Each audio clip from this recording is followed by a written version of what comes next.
In the city of Cyprus in 300 BC, there was a wealthy trader named Zeno. While traveling from Phoenicia to Piraeus, his ship sank, taking all his cargo with it.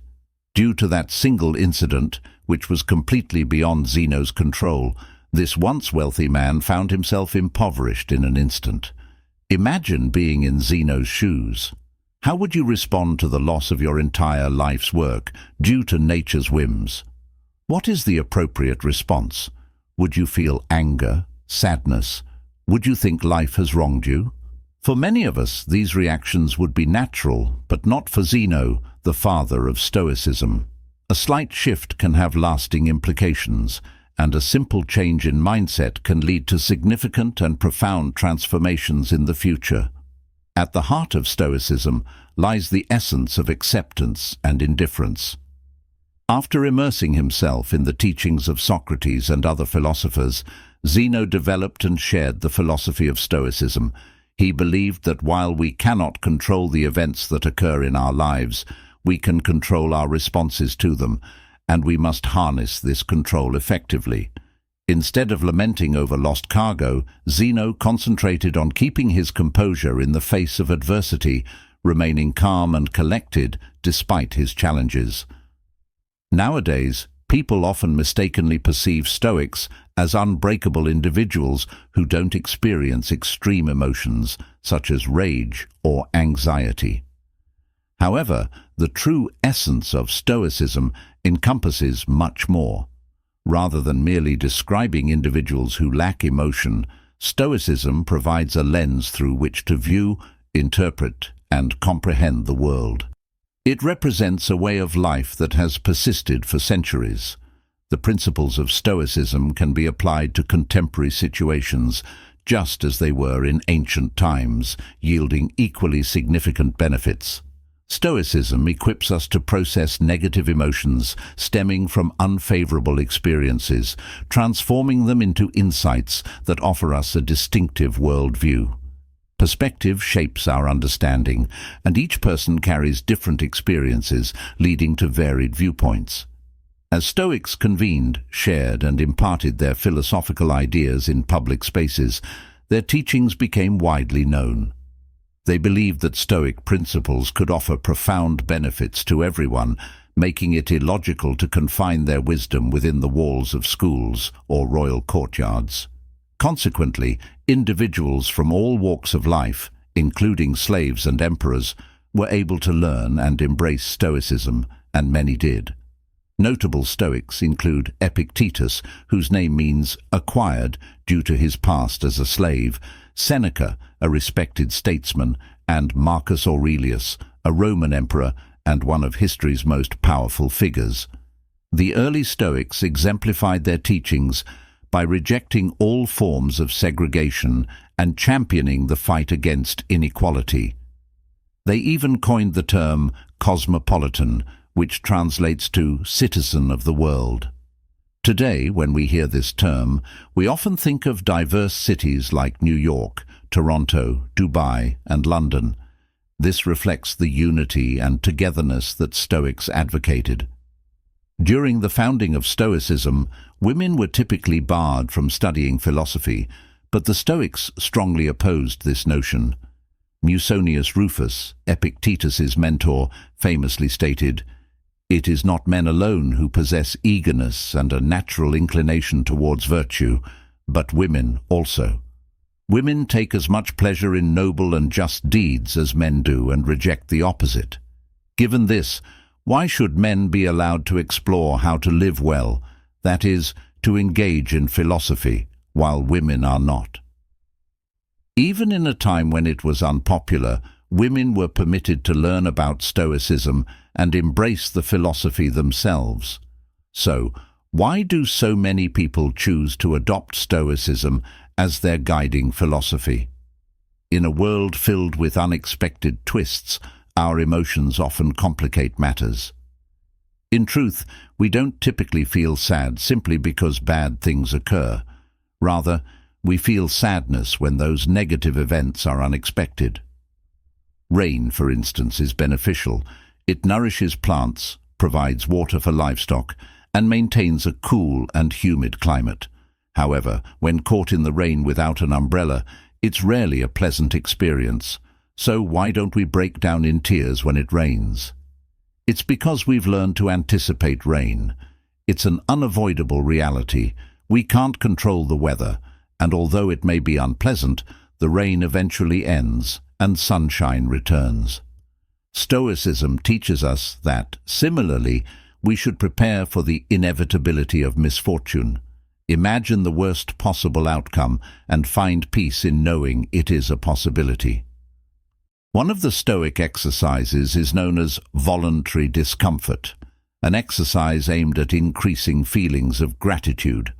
Sleep on the floor of your kitchen, take cold showers when you normally take hot ones, eat nothing but potatoes for a few days, things like this. This exercise helps you to understand that no matter how hard it gets, you'll still survive and potentially thrive if your mindset is right. By being able to withstand these uncomfortable situations, we indirectly prepare our mental for future misfortunes. With the current state of the world where advertisements are constantly shoved down our throats, we're made to believe that if we don't have the next best thing, look a certain way, or make a certain amount of money, that we will never be happy. This message is important now more than ever. We enter the world not knowing much of anything. We grow up being taught things at home, in school, and by observing the world for ourselves. The thing is, a lot of times, all three of these sources of knowledge teach us in different ways. The question is, do we need to internalize all of this knowledge? If we do, we could unknowingly be setting unrealistic expectations for our lives, leaving us ultimately disappointed and unsatisfied in the end. That's no way to live. We should instead focus on improving ourselves for ourselves. We should do things for ourselves, and only for that reason. Attaching any external hope or secondary attachments to the actions we take almost always leads to disappointment. Most of the time, we end up trying to fill that emptiness with external things. Blowing all your money on a fancy car, a house, or even starting a family. Sometimes we do all these things for their external value and not their internal value. But Stoicism teaches that if you approach life this way, you place your happiness in the hands of external forces, forces that can always fail. Cars almost always break down.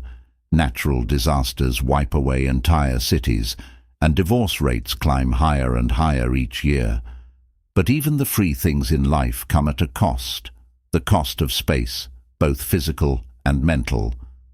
As Seneca once wrote, learning to live with less will create space in your life for the things that truly matter to you.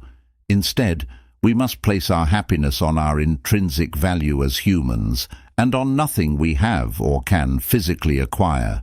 We must choose to do our best to keep a cool head, regardless of what life throws at us. Because regardless of what it is we want, at the end of the day, we don't have any control over the majority of things that happen to us, but we do have all the control over how we react to those things. That is the dichotomy of control, the most important principle in Stoic philosophy. In the words of Epictetus, the chief task in life is simply this: to identify and separate matters so that I can say clearly to myself which are externals not under my control, and which have to do with the choices I actually control. Stoics teach that we must learn to separate what we can control from what we cannot control. We need to determine our value not from things we can't control, but from the things we can. Striving towards goals is a good trait, but breaking down when those things don't go your way is, in a Stoic's point of view, useless. Making YouTube videos is, well, a lot easier than being a Roman emperor, but it can still prove to be challenging sometimes. First, you must form your idea, which takes forever. Then research that idea, scrap it because it sucks, start over, script the video, create the video, edit it, Make the thumbnail, title, and everything else before you hit upload. Everything up until the point where you click upload is all up to you. However, once you click the upload button, the power shifts to the YouTube algorithm. Still, a lot of people judge the success of their YouTube channel or Instagram account based on how many views and subscribers or followers that they have, metrics of which for the most part are beyond your control. Stoics teach that instead, you should judge the success of your work based on the amount of effort you put in, and not the outcome of your external hopes. Trust the process. Living with less means unbinding yourself from the societal handcuffs that you've essentially put yourself into. Think about a person who has been working hard at their job for the past 6 months.